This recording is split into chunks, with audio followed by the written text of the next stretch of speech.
Subjective, objective, possessive পড়াবো। চলেন আজকে পড়ানো শুরু করি।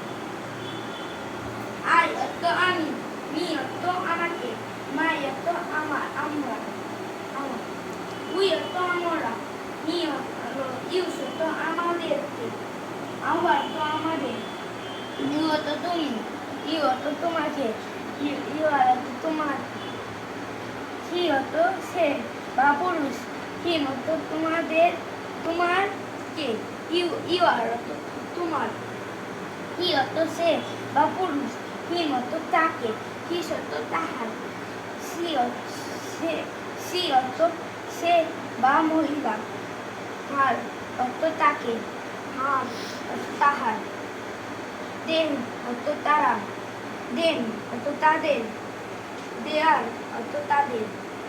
আজকে আমাদের এ পর্যন্তই ছিল ভিডিও। আমরা আবার প্রতিদিন ভিডিও ছাড়বো, অবশ্যই দেখবেন। Tata, bye bye.